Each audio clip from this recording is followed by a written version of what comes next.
Hare Krishna, thank you for joining. Let's make a start.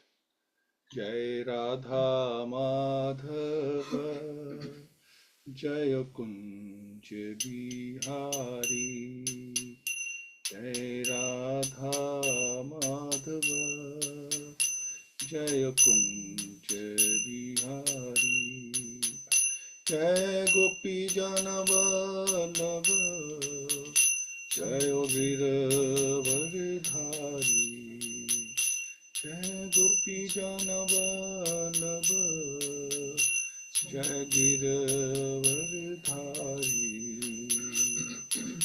Shodanandana Vraj Jana Ranjana, Shodanandana Vraj Jana Ranjana, Yamuna Tiravanachari, Jai Radha Madhava, Jaya Kunj Bihari, Jai Radha Madhava, Jaya Kunj Bihari, Hare Krishna,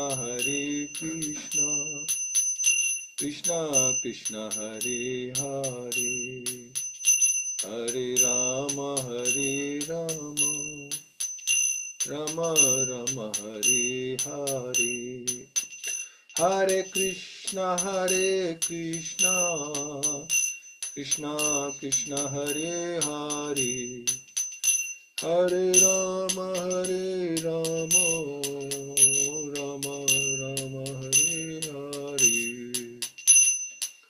Hare Krishna, Krishna Krishna Hare Hare, Hare Ram, Ram Ram, Hare Hare, Hare Krishna, Krishna Hare Hare, Hare Ram, Ram Ram, Hare Hare.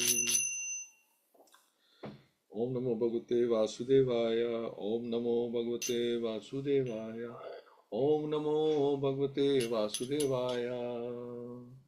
Om Agyan Timirandhasya Gyan Anjana Shalakya Chakshur Umilitam Yena Tasmai Shri Gurave Nama Shri Chaitanya Manobhistam Sthapitam Yena Bhutale Sam Rupa Kadamahyam Dadati Swapadantikam Vandeham Shri Guru Shri Yutapada Kamalam Shri Guru Vaishnavasya Shri Rupa Sagrajatam Sagana Raghunatham Tam Sajivam Sadhvitam Sadhutam Krishna Setam Krishna Chaitanya Devam Shri Radha Krishna Padan Sagana Lalita Shri Vishakhan Vitamscha Hey Krishna Karuna Sindhu Dinabandhu Jagatpate Gopesha Gopika Kant Radha Kant Namastute Tapta Kanchan Gaurangi Radhe Vrindavan Eshwari Rishabhanu Sutadevi Pranmami Hari Priye Namo Vishnu Padaya Krishna Prasthaya Bhutale Śrīmate Bhaktivedanta Swami Ti Namine Namaste Saraswati Deve Gauravani Parcharine Nirvishesha Shunyavadi Paschati Dishatarine Jai Shri Krishna Chaitanya Prabhu Nityananda Shri Advaita Gadadhar Shivasti Gaur Bhaktivinoda Hare Krishna Krishna Krishna Hare Hare Hare Ram, Ram Ram, Hare Hare. Mukukroti Vachanam, Pangum Yate Grim, Yat Kirpatam, Mandashi Gurdi, Taranam, Paramananda Madhavam, Shitataneshram, Hariyadastat, Narayan Namaskritya, Naram Cheva, Naruttamam, Devim Saraswatim Yasam, Tato Jema Duriyat, Nasta Preshu Abdureshu, Nitya Bhagavad-Sevayā, Bhakti Uttam Shloke, Bhakti Bhavati Neshtaki. Hare Krishna. Okay, so let's continue with the chapter 12. Last time we were talking about astrology, the auspicious times to take birth, and inauspicious times, how the stars line up. And also we're talking about Kirpacharya and how he was one of the people who took part in killing of Abhimanyu, the father of Maharaj Parikshit, and the son of Arjun. Now, yet still, he's in the, he's one of the Brahmins and the gurus. He helped Yudhishthira Maharaj, or he was employed to help Yudhishthira Maharaj and help Maharaj Parikshit as well. So they allowed that because he was, guess, duty bound. But although I don't think he had to kill Abhimanyu, but looks like that's that was what was required at the time to prove his loyalty to the Kauravas, and they expect him to take that on, and he did that. But for that, he's been punished as well, because we may forgive, but Krishna doesn't forgive people who mess with his devotees. And now he's still around, and he will be till end of Kali Yuga. And I think him and Ashwatthama will be helping Kalki to finish off the Kali Yuga, and then and what happens then only Krishna knows what's going to happen to them. But anyway, so that's the situation right now.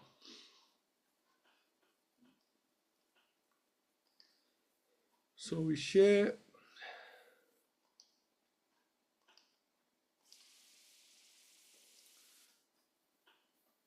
Hiranayam Gam Mahim Graman Hasti Ashwa Napati Varan Pradat Swanam Cha Vipre Biha Praja Tirthesa Tirthavit. So Hiranam is gold, Gam cows, Mahim land, Gram man villages, Hasti elephants, Ashwan horses, Narpatihi the king, Varan rewards, Pradat gave in charity, Su Anam good food grains, Cha and Vipreviha onto the Brahmins, Prajatirthe on the occasion of giving in charity on the birthday of a son, Sahi Ohe Tirthvit, one who knows how, when and where charity is to be given. So upon the birth of a son, the king who knew how, where and when charity should be given, gave gold, land, villages, elephants, horses and good food grains to the Brahmins. So only the Brahmins and the sannyasis are authorized to accept charity, because they will use it in the right way. You don't give charity to the wrong people who may misuse it, and then you will get the reaction for that. And if you give to the right people, we get a good reaction from that. In all the different occasions of samskars, especially during the time of birth, marriage and death, wealth is distributed to the Brahmins, because the Brahmins give the highest quality of service in regard to the prime necessity of humankind. The charity was substantial in the shape of gold, land, villages, horses, elephants and food grains, with other materials for cooking, complete foodstuffs. The Brahmanas were not therefore poor in the actual sense of the term. On the contrary, because they possessed gold, land, villages, horses, elephants and sufficient grains, they had nothing to earn for themselves. They would simply devote themselves to the well-being of the entire society. So it's not that because they had so much wealth that now they don't need to do anything. They were doing their part, and the society maintains the Brahmins and the sannyasis like that. So the word Tirthvit is significant because the king knew well where and when charity has to be given. Charity is never unproductive or blind. In the Shastras, charity was offered to persons who deserve to accept charity by dint of spiritual enlightenment. The so-called Dridra Narayan, a misconception of the Supreme Lord by unauthorized persons, they think that Narayan is the poor Narayan, is never to be found in the Shastras as the object of charity. Nor can a wretched poor man receive much munificent charity in the way of horses, elephants, land and villages. The conclusion is that the intelligent men or the Brahmanas specifically engaged in the service of the Lord were properly maintained without anxiety for the needs of the body, so they could spend more time on preaching. And the king and the other householders gradually looked after all their comforts. So it is enjoined in the Shastra that as long as a child is joined with the mother by the navel pipe, the child is considered to be one body with the mother. But as soon as the pipe is cut and the child is separated from the mother, the purificatory process of Jat Karam is performed. The administrative demigods and past forefathers of the family come to see a newly born child, and such an occasion is specifically accepted as the proper time for distributing wealth to the right persons productively for the spiritual advancement of society. Yeah, so you just can't give charity to anyone or everyone. It has to be given in the right way, at the right time, at the right place. Then it's charity in the mode of goodness. So let's see what's there to add. 14. So charity is given to the Brahmanas and Sannyasis because they perform the high service, so that they continue to give charity properly. Charity given to wrong people can give a wrong reaction, as I mentioned. Charity is given at the birth of a child to the right people for advancement for spirituality to the society. This helps the child and society as a whole. So it's beneficial to the child as well.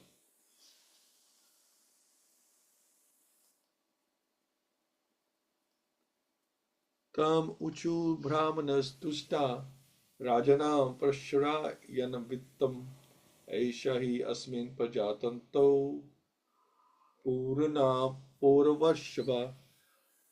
So Tam unto him Uchu addressed Brahmana, the learned Brahman, Tusta, very much satisfied, Rajanam unto the king, Prashra Anvatim, and very much obliging, Esha, this he certainly,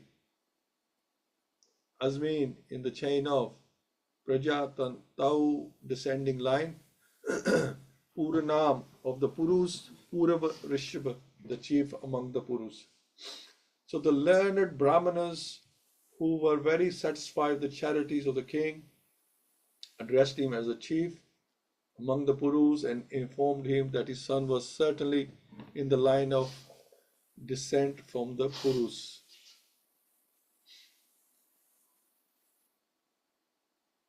Nice. So Brahmanas were very happy. They performed their services very nicely. The child was born very ceremoniously, and auspiciousness was created. So if you make the Brahmanas happy, then they give their blessings and they do a lot of praise as well. And if you feed the Brahmanas, Krishna, the Lord, he feeds through the mouth of the Brahmanas. So you know, good as feeding Krishna himself. So like that. So make the Brahmanas happy. Devna prati ghatena shukle samstam upye yashri ratova nugarhathaya vishnuna prabha vishnuna. So Devana, by supernatural power, aprati ghatena, by what is irresistible, shukle, onto the pure, samsatam, destruction, upayushi, having been informed, Ratha, restored, Baha, for you, Anugraha, Arthaya, for the sake of obliging, Vishnuna, by all pervasive Lord, Prabha Vishnuna, by the all powerful. So the Brahmana said, this spotless son has been restored by the all powerful and all pervasive Lord Vishnu, the personality of Godhead, in order to oblige you. He was saved when he was doomed to be destroyed by an irresistible supernatural weapon. So, referring to Maharaj Parikshit, the child Parikshit was saved by the all-powerful and all-pervasive Vishnu, Lord Krishna, for two reasons. So here's the reasons. The first reason is that the child in the womb of his mother was spotless due to his being a pure devotee of the Lord. The second reason is that the child was the only surviving male descendant of Puru. So it's very important. And that was one of the reasons why Ashwatthama wanted to destroy him. The pious forefather of the virtuous King Yudhishthira.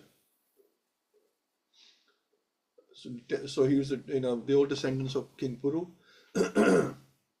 The Lord wants to continue the line of pious kings to rule over the earth as his representatives for the actual progress of a peaceful and prosperous life. After the Battle of Kurukshetra, even up to the next generation of Maharaj Yudhishthira was annihilated. And there were none who could generate on the sun in the great royal family. Maharaj Parikshit, the son of Abhimanyu, was the only surviving heir apparent in the family. And by the irresistible supernatural Brahmastra, weapon of Ashwatthama, he was forced to be annihilated. Lord Krishna is described herein as Vishnu, and this is also significant. Lord Krishna, the original personality Godhead, does the work of protection and annihilation in its capacity of Vishnu. Lord Vishnu is the plenary expansion of Lord Krishna. The all-pervasive activities of the Lord are executed by him in his Vishnu feature. Child Parikshit is described here as spotlessly white because he is an unalloyed devotee of the Lord. Such unalloyed devotees of the Lord appear on the earth just to execute the mission of the Lord. The Lord desires the conditioned souls hovering in the material creation to be reclaimed to go back home, back to Godhead, and thus he helps them by preparing the transcendental literatures like the Vedas, by sending missionaries of saints and sages, and by deputing his representative, the spiritual master, such transcendental literatures, missionaries, and representatives of the Lord are spotlessly white because the contamination of the material qualities cannot even touch them. They are always protected by the Lord when they are threatened with annihilation. Such foolish threats are made by the gross materialists. The Brahmastra, which was thrown by Ashwatthama at the child Parikshit, was certainly supernaturally powerful, and nothing of the material world could resist its force of penetration. But the all-powerful Lord, who is present everywhere, within and without, could counteract it by his all-powerful potency just to save a bona fide servant of the Lord and descendant of another devotee, Maharaj Yudhishthira, who was always obliged by the Lord by his causeless mercy. So Srila Prabhupada keeps mentioning this, how Ashwatthama sent the Brahmastra and how Krishna saved him. But it's all about the context, because now we're telling the qualities of Maharaj Parikshit as well. So, and it's telling us why it was important that he was saved. And but he still has those qualities when he was not saved. But it's because of Śrīmad-Bhāgavatam was to be introduced, and that was, more important at that time. For men, you see, the Kshatriyas do, they give up their lives for their citizens, for humanity. They're warriors to fight. And I guess in a way this was also a sacrifice of body of Maharaj Parikshit for humankind in the Kali Yuga. So he gave, if that was the right time for him to leave his body, so he did that. And there's something about here. Does the work of protection and annihilation is capacity of Vishnu. So Krishna is described herein as Vishnu, and this is also significant. Lord Krishna, the original personality Godhead, does the work of protection and annihilation in capacity of Vishnu. So Lord Krishna, he has different expansions, he has different avatars to do his various tasks. He doesn't get involved personally in his in these activities. So when Krishna descends, Vishnu comes with him. He's like the agent here, or the management of the material world of our planet, this particular planet. So Vishnu would accompany Lord Krishna, and then any protection and annihilation that's required would be done by Vishnu. Krishna doesn't get involved. Krishna is here merely for his pastimes. That's all he does, his pastimes, because nobody else has those pastimes. He has all the qualities. and one is the sweet pastimes he does. Krishna is here, like do we have this Damodar month? Now that's Krishna doing his pastimes. Any killing and saving, he leaves that to Vishnu, who's he comes with all his paraphernalia. Vishnu's with him, and anything that like his bodyguard, so to speak. Although Krishna doesn't need a bodyguard, but anything that's required in that capacity, Vishnu has that capacity to take that task on. So Krishna leaves that to Vishnu. And like I said, this is why there's like so much confusion. That does Vishnu come from Krishna or does Krishna come from Vishnu? Like that. Because Krishna acts in such a human way that it's hard to believe that he can be the Supreme Personality of Godhead. But that's his pastimes. So this is 16.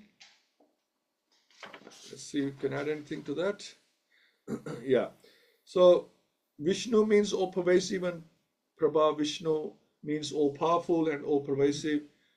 Maharaj Parikshit was saved by Prabha Vishnu because what Maharaj Parikshit saw was the four-handed form with the Gada and the Chakra, wasn't it? So Vishnu, Krishna in the form of Vishnu came to save him, and it's called Prabha Vishnu, which means all powerful and pervasive.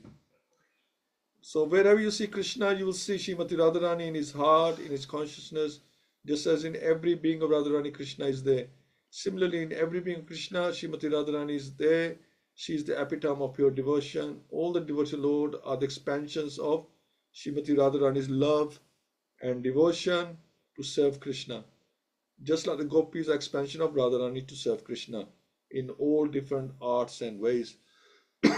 So anybody thinks, oh, Krishna is, why is he having pastime with gopis? They're all Radharani's expansions. Krishna does not go outside, into the material. All the people he associates with, even his 16,108 wives, they are all expansions of Radharani end of the day.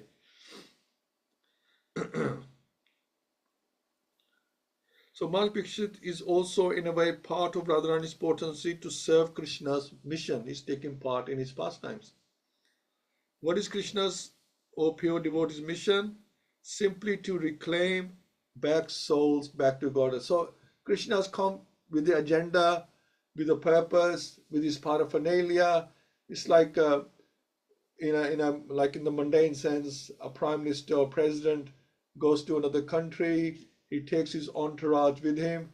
Trump came with a plane full of entourage, business people, politicians, his family. They come with everyone, and they all have their duties. And his duty will be to make sure such and such a deal is done, and concluded, and all the writing up, all the everything else is done by his entourage. So like that, Krishna comes, he knows. He has an outline of what he wants done, and these things are done by his entourage. So his mission statement will be to reclaim back souls back to Godhead. So Krishna comes with that mission, and he gives his pastimes. The rest is filled in. Maharaj Parikshit was described to be instrumental in helping souls go back to Godhead. So Ashwatthama, releasing the Brahmastra, interrupted that. Krishna won't tolerate. So Maharaj Parikshit, he came, he was part of the plan. And how could Ashwatthama come and spoil that plan? He was like one of the stars in this Leela. How could Ashwatthama, not allow that? Or Krishna wouldn't allow him to not do that. Krishna would not tolerate and allow that. Ashwatthama would have interfered with Krishna's plans, right? So he's like part of the agenda. How could he not allow that? Maharaj Parikshit was no doubt instrumental for all of us for having the Śrīmad-Bhāgavatam spoken.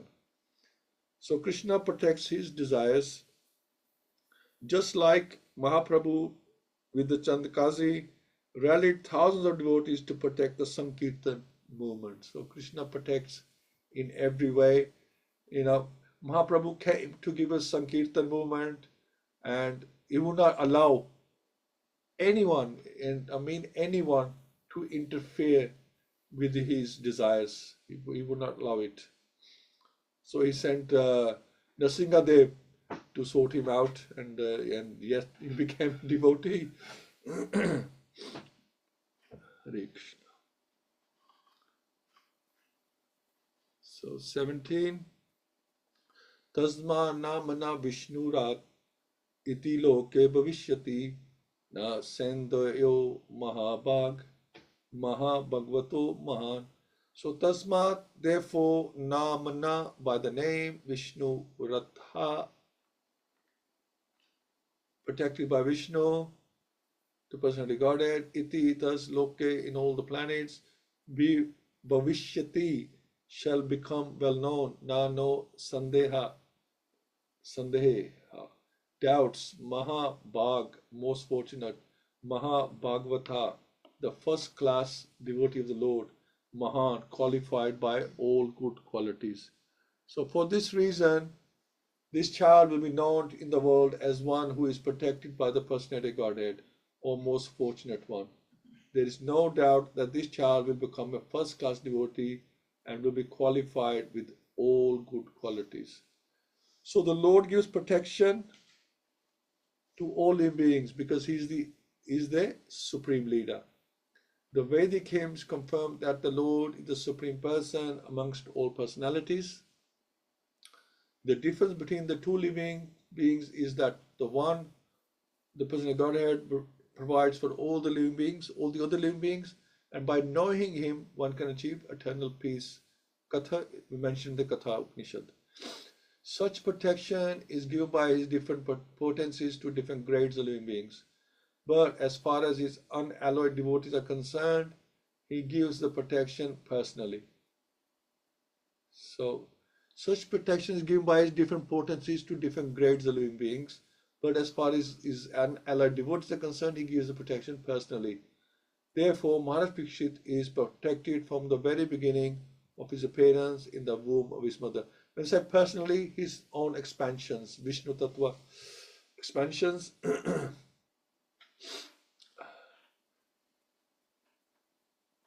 And because he is especially given protection by the Lord, the indication must be concluded that the child would be a first grade devotee of the Lord with all good qualities. It's interesting, when Krishna saves you himself, then you are a first grade devotee with good qualities. There are three grades of devotees, Srila Prabhupada mentions, namely the Mahabhagavat, Madhyam Adhikari, and Kanishta Adhikari. Those who go to the temples of the Lord and offer worshipful respect to the deity without sufficient knowledge in the theological science and therefore without any respect for the devotees of the Lord are called materialistic devotees or Kanishta Adhikari. The third grade, these are third grade devotees. Secondly, the devotees who have developed a mentality of genuine service to the Lord and who thus make friends only with similar devotees, show favor to the neophytes and avoid the atheists are called the second grade devotee. So even after doing all that, you're still second grade devotee. But those who see everything in the Lord or everything of the Lord and also see in everything an eternal relation of the Lord, so that there is nothing within the purview of sight except the Lord, are called the Mahabhagavats, or the first grade devotees of the Lord. Such first grade devotees of the Lord are perfect in all respects. A devotee who may be in any of these categories is automatically qualified by all good qualities. And thus a Mahabhagavat devotee like Maharaj Parikshit is certainly perfect in all respects. And because Maharaj Parikshit took his birth in the family of Maharaj Yudhishthira, he is addressed herein as the Mahabhagavat, or the greatest of the fortunates. The family in which Mahabhagavat takes his birth is fortunate because due to the birth of a first grade devotee, the members of the family, past, present, and future, up to 100 generations, become liberated by the grace of the Lord. So again, the family in which Mahabhagavata takes his birth is fortunate because due to the birth of a first grade devotee, the members of the family, past, present, and future, up to 100 generations. This is the interesting thing. Become liberated by the grace of the Lord out of respect for his beloved devotee. Therefore, the highest benefit is done to one's family simply by becoming an unallied devotee of the Lord. We can save so many people, not while we are alive, well, not just when we are here, and also if we go back to Godhead, we will liberate so many of our generations.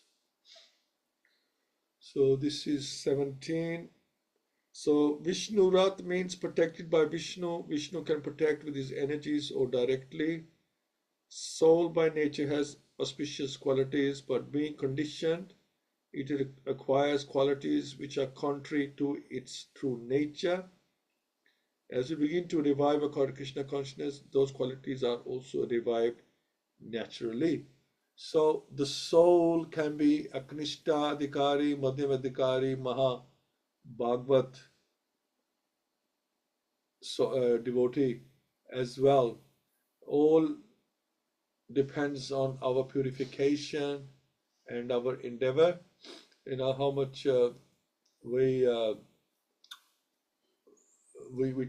how much enthusiasm we have to become a first class devotee.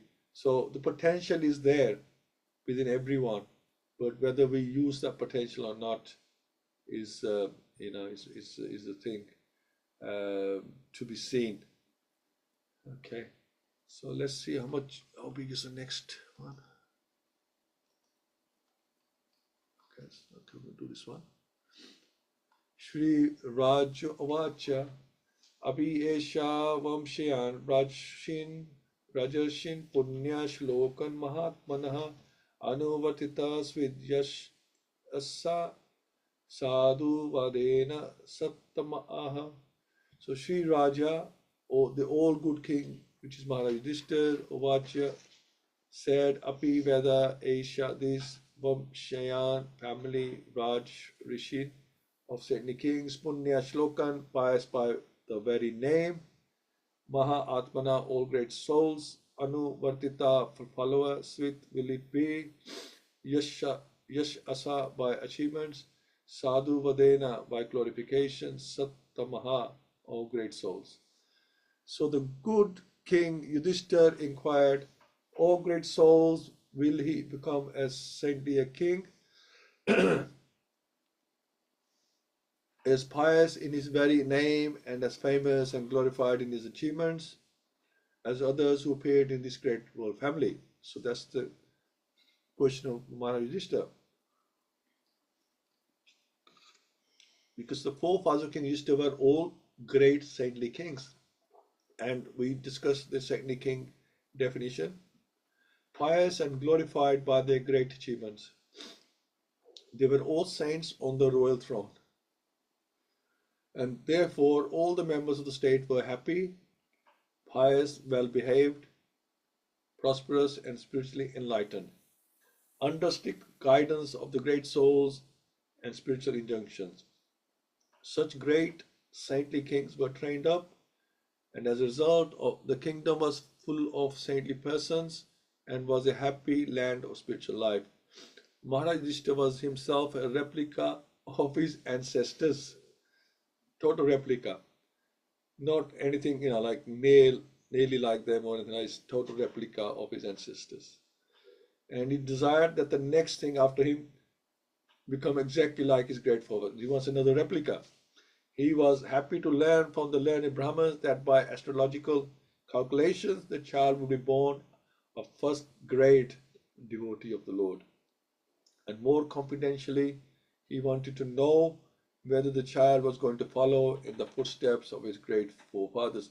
So Maharaj Yudhishthira is taking responsibility here, because he knows that one day Maharaj Parikshit will be given the throne or given the responsibility of the world, and so he sees that as his responsibility to make sure the throne will be given to the rightful heir to the throne. Sometimes, you don't give the throne to your son or your grandson because you know that they are going to abuse the citizens, and abuse the wealth as well, the public. So it may be given to someone else. So they have to be sure. And then obviously bloody battles take place and a lot of killing takes place because there's conflict. So it's if you have an heir who is family, there's a bloodline, all the better really. So this is the way of the monarchical state. The reigning king should be pious, chivalrous devotee of the Lord, and fair personified for the upstarts. So he must have all these qualities. First of all, he should be a pious person, not exploiting people. He should be a warrior, chivalrous devotee of the Lord. He should strong-hearted, and he should have this the quality that he can put fear into people who misbehave. They must fear him. That quality has to be there. That potency has to be in the person who's in authority.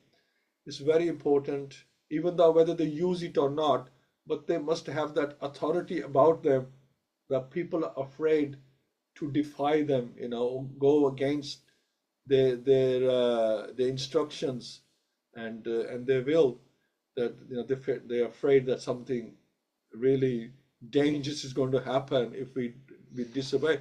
It's like Lord Krishna, he's fear personified. Everything this is mentioned in Bhagavad-Gita, Śrīmad-Bhāgavatam, that even sun and the moon and all planets are running. They fear him, that they cannot disobey the Lord. His orders they must obey. So same with the king. People should be afraid, although he be very loving, but they should be afraid that they don't want to, rub him the wrong way because there be circumstances or there be, there's be problems otherwise. So he must also leave an heir apparently equally qualified to rule over the innocent citizens. In the modern setup of the democratic states, the people themselves are fallen to the qualities of the Shudras or less. So, even recently, you've had kings, they marry so many, Henry VIII and like that, they marry so many, they have so many wives because none of them can produce an heir on the throne for them. And, it's expected that should be a male like that. Maharaj Chitraketu, he has so many, like 10 million wives because none of them could produce a son for him. So like that thing was always there. But in this case, it's like they want a pious and chivalrous king like that who would look after the citizens. But like now, just like before, we had this system of prime ministers and presidents, democracy like that. Before that, when the kings were here, the Tudors, like that, they were looking for heirs, but they didn't necessarily have to be very pious or anything like that. Anyway, so in the modern setup of democratic states, the people themselves are fallen and to the qualities of the Shudras or less, and the government is run by the representative who is ignorant of the scriptural mode of administrative education. Thus, the whole atmosphere is surcharged with Shudra qualities, manifested by lust and avarice. Such administrators quarrel every day among themselves. The cabinet of ministers changes often due to party and group selfishness. Everyone wants to exploit the state resources till he dies. No one retires from political life unless forced to do so. How can such low-grade men do good to the people? The result is corruption, intrigue, and hypocrisy. They should learn from the Śrīmad-Bhāgavatam how ideal the administrators must be before they can be given charge of different posts. So just going back to the kings, they can only the children can only be pious as their forefathers, how they behaved, how the father behaved, the grandfather behaved. They will be like similar category to them, isn't it? They're not going to be a lot different. So here, Mahayudhishthir and his forefathers, they were like first grade devotees, and they're expecting, for the foreseen at least, that the people who come to the throne should be first grade devotees as well. So very quickly, Srila Prabhupada wanted to rule us to study Śrīmad-Bhāgavatam. These are the future takes of Krishna consciousness. First, to exhibit the Brahmanical culture, educate the Brahmanas. When the educated systems can be put into place to train and bring up the Kshatriyas. So Srila Prabhupada wanted a lot of Brahmanas who would go and educate everyone else down the line. So thank you so much. Very interesting purports here. I'd like to hear from yourselves. So we'll stop sharing. Hare Krishna. And we'll go to Hina Mataji. Hare Krishna Mataji. Hare Krishna Prabhu, Hare Krishna everyone. Thank you for the class. Please accept my humble obeisances or glories to Srila Prabhupada. I think for me, some of the key points that we've covered were around the importance of Brahmanas in society and how charity should be given to them, and also charity given to support. I think to support Krishna consciousness is the highest from what I've read, because we're offering a cure from the material disease, whereas charity given to any other superficial causes like hospitals and charities in general, for example, they may be able to address like the immediate need at hand, but it's not the medicine essentially to cure people eternally. And then we moved on to the verses of the protection that Krishna gave to Abhimanyu, and it just shows how the Lord personally intervenes to protect his devotees, and how just becoming a devotee, one is able to liberate many generations, past, present, and future, which is such a wonderful benediction, because it just emphasizes how special devotees are. And it's even, I'm talking to myself here, just even me try to be a devotee, I'm able to hopefully benefit so many other people. And I think I was listening to a class where they talked about how even just trying to be a devotee in itself is one of the best ways of preaching Krishna consciousness, because others can see a devotee's disposition and nature is very unique. They're almost like walking beams of light, essentially, because devotees are so unique in terms of they're happy, they tend to be even-minded, they're fearless, etc. And people in general are attracted to devotees on that basis. They were my key thoughts. Thank you so much, Hare Krishna. Thank you, Mata. Yeah, show by your actions, not just by words. Show by your actions and let people see that you, whatever you say, you are also practicing, not just expect everybody else to practice, that you're practicing yourself. Yeah, that's very good. And and inspire people. Obviously, people get more inspired not from hearing from you, they get inspired by seeing you doing those actions. Thank you, Mataji. Kiran Prabhu, Hare Krishna.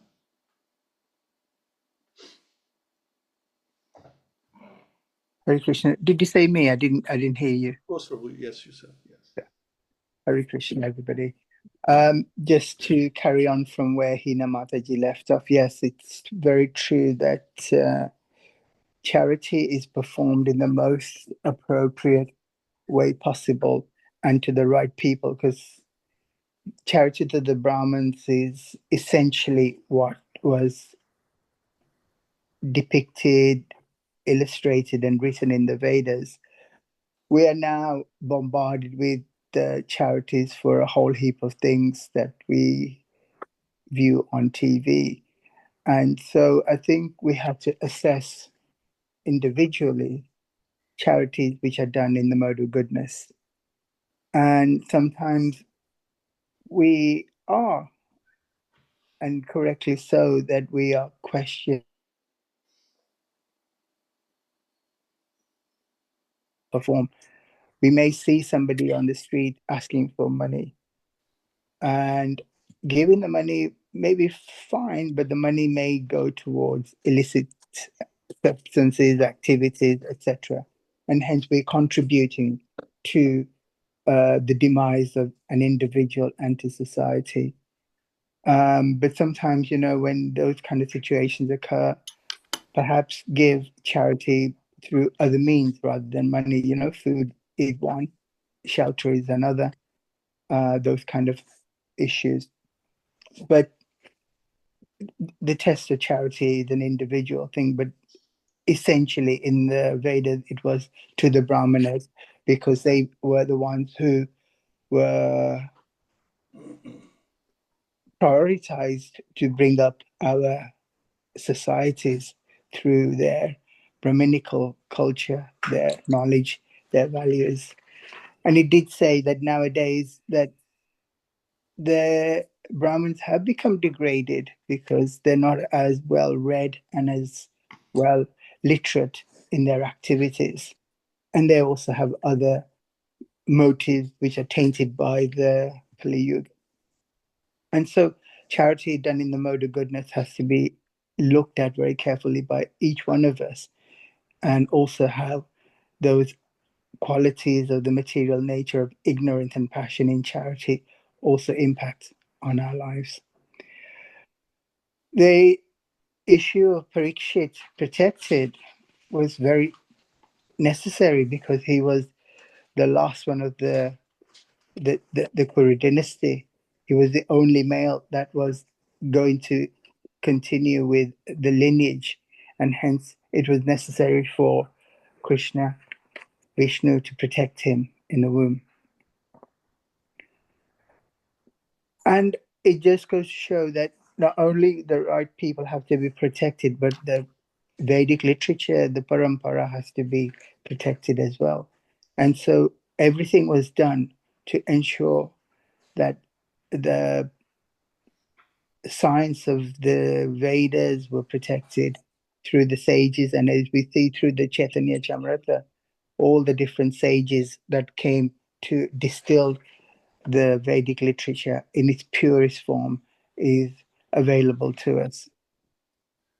Pious kings have to be served well, and those pious kings will also look after their kingdom and look after their citizens. We have very few pious emperors or kings around. They're all self-styled. There's always a motive, and there's always a Bitcoin in it for them. So, this is all about being very, very vigilant in the Kali Yuga in how we interact, because we may be contributing to our own return to birth, death, and disease. Because if we serve and if we perform activities and charity in the wrong way, then we're only contributing to our own negative addition to the karma. And hence, those people that perform duties or perform duties of service are of three types. There are the Madhyamadhikaris, the highest the highest ones, and the lowest ones.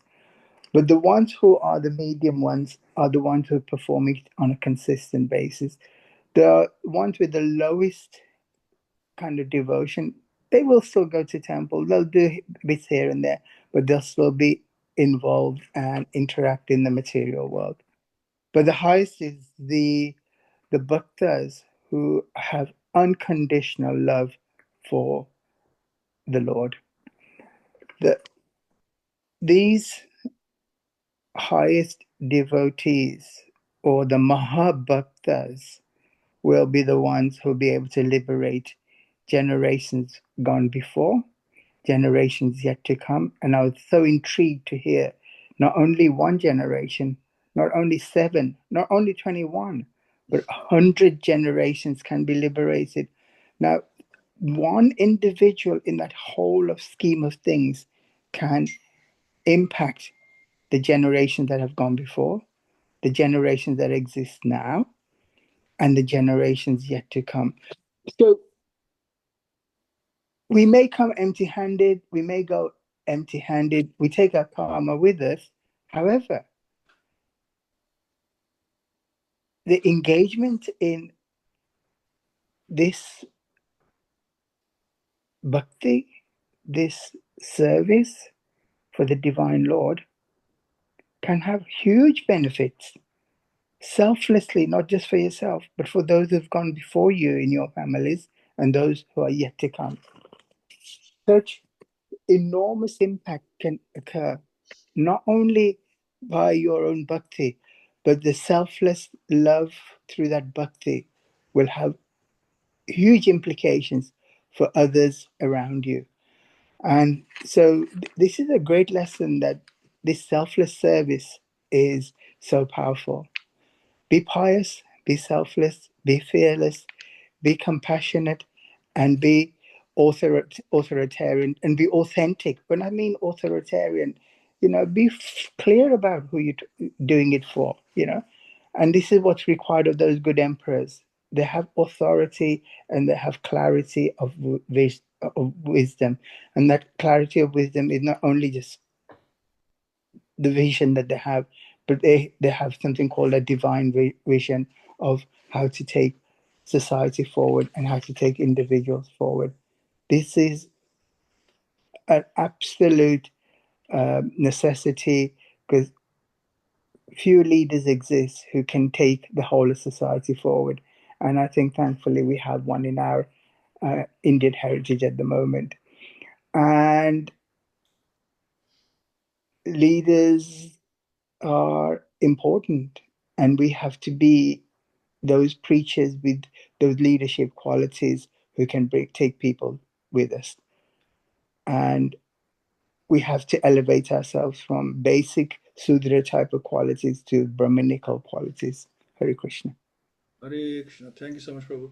I was just thinking about King Vaina, his father, King Anga, married to Sunitha, who was the daughter of death personified. And then, he was a very pious king, he was a saintly king. And then his son, Vaina, he was like an atheist, and he's trying to stop people worshipping Vishnu. And then the Brahmanas killed him by mantras.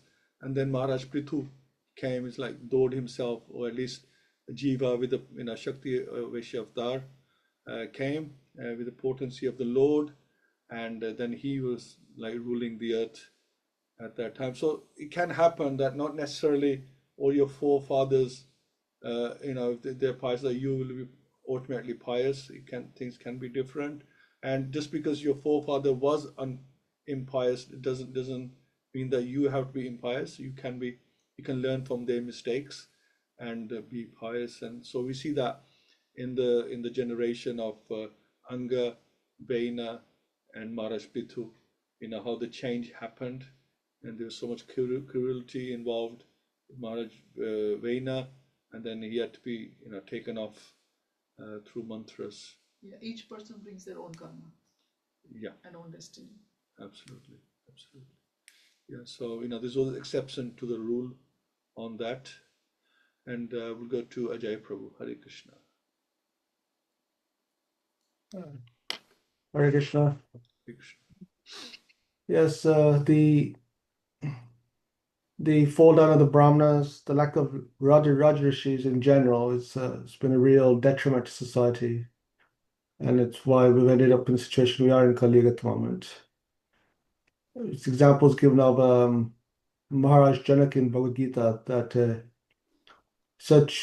even though he was already a self-realized soul, such was his dedication to helping deliver everyone else, is that he served as a Rajrishi, saintly king. He made the effort to make sure that everybody else was also delivered, not just that he can go back to Godhead himself. And that's why it's so important. Even though we can't claim to be Rajrishis as such, it's important that we try to set the right example, try to help others, and in their spiritual journey, because we can give them the ultimate gift in that sense. We can help them reconnect to Krishna. Now, it's Now we might be at standards. Obviously, there's three standards set: Kanishta, Gari, beginner. Which even in this day and age is not a bad thing. Yes, you try to make some effort. The Madhyama, the Gari, where you try to help the neophytes. You are serving favorably. You are making effort. That's good. That's good.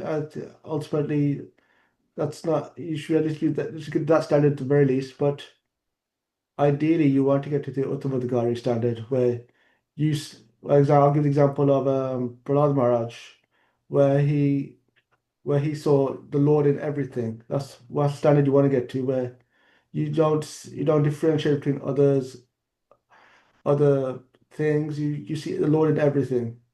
And when you do that, then you actually are capable of delivering anyone because you will not be perturbed if they're extremely atheist or a different religion or not, or they have some problem with you because you see the Paramatma within them.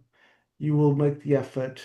You will you will have faith in the Lord. You have faith in what you have understood from Shastra that you can help them reconnect with the Lord. And that's an amazing thing to have, not only for your own self, but to actually give to others. It's truly incredible what we have received from the parampara, and we need to protect this because without it, it is very easy to get misled, be stuck in this cycle of samsara, and just to continue wasting life after life. Whereas it is very easily solved just by taking shelter of Krishna, taking shelter of the devotees, and continuing on this path, which makes life easier because Krishna takes care of everything. When you just simply do what he asks, because that is your natural constitution. Hare Krishna. Hare Krishna. Thank you so much. Radharani? Hare Krishna, my pranams to all of you. Happy Rama Ekadashi to all of you today. Yes, that's the reason why Krishna appears in all sorts of species, which in material life, sometimes it looked down upon, like hog and even the fish. And in Prahlad Maharaj's case, he came from the pillar. So everything around us, whether living or non-living, is Krishna's energy. So Krishna is reiterating this fact by appearing from everything. So we have to see the presence of Lord in everything and everyone, even his associates. He decides who are going to come, who are going to help him in his Virya Ras when he wants to have fight. Because in Vaikuntha there is no envy, no jealousy, no enemies. So who is going to fulfill his desire of fight up there? So when he wants to have that desire, then some pastimes are created as such that some eternal devotees of his are going to help him in carry out those pastimes. They will behave as enemies in this Leela. So it's beautiful. We have to remember this fact that we are going to serve Krishna and we are going to see Krishna in everyone. So some things look conducive or okay at one moment, but others they don't. But we have to remember there's a big plan of Krishna in everything. It's a big scheme, in big scheme of things. For example, now it's Kali going on, so we have to see all the vices and all the bad things going around us as well. But they are also a boon for us. If we think that they are going to make us steadfast in our bhakti, we'll be thinking more of becoming good devotees. Then we can take positive out of everything in life. Even the most negative thing can bring you the positivity. You have to have that Shastra Chakshu. This is where the narratives from the Bhagavatam, when Krishna came and he left all these pastimes of his and his pure devotees, they have to be heard again and again, because in each and every yuga, in each and everyone's life, these pastimes, they give us some very important lessons how to live our life, and they help us. And in the future purports you will hear in the forthcoming cantos that how Prabhupada has described that in some royal families, I don't know now, but in Prabhupada's times, he says that there was the system going on when the families used to wake up, the royal families used to wake up. There was the Shanai was played and some bhajans were played. So the royal households, they will wake up to the sound of Bhagwan. And in the evening, when they were go to bed, retire to bed, the same practice was undertaken. The Shanais were played and the bhajans and kirtans were done. So you wake up with the consciousness of Bhagwan and you go to sleep with the consciousness of Bhagwan. You have to be in the consciousness of Bhagwan all the time. And they used to have the temples, the royal families, where anybody could come, people could come. There was kathas, bhajans, going on. So at the moment, because we are part of Sanatana Dharma, most of us, well, everyone has got some kind of altar in their home, whether it's a picture, whether it's deities, and being followers of Sanatana Dharma, we all have the habit of, just remembering God, starting something new, or when you wake up, you have got a picture or something. Even on your phones, you have those wallpapers of Bhagwan, or you see some, darshans coming from a temple or somewhere. So Bhagwan is in everything. In whether we see good or bad around us, Bhagwan is in everything. We shouldn't dwell on the bad. If there's something bad, we should try to overlook it, thinking that no, there is a lesson for me in that as well. We should take the lesson and leave the rest, and not waste our time in going around what is not, how it should be. Well, we are all here to because of our own karma. So now is the time to generate good karma for ourselves, so that when we go back in our future journeys, we will be baggage free. Then we can have closeness to Bhagwan. This is what we are aiming for, that we get closer and closer to Bhagwan, so that we get spiritual bodies and we don't have these physical bodies which trouble us. Because that's the reason.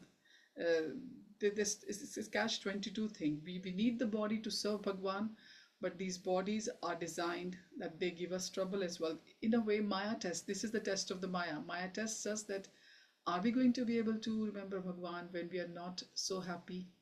That's the thing. That's the surrender to the Lord. So thank you all for your lovely inputs, and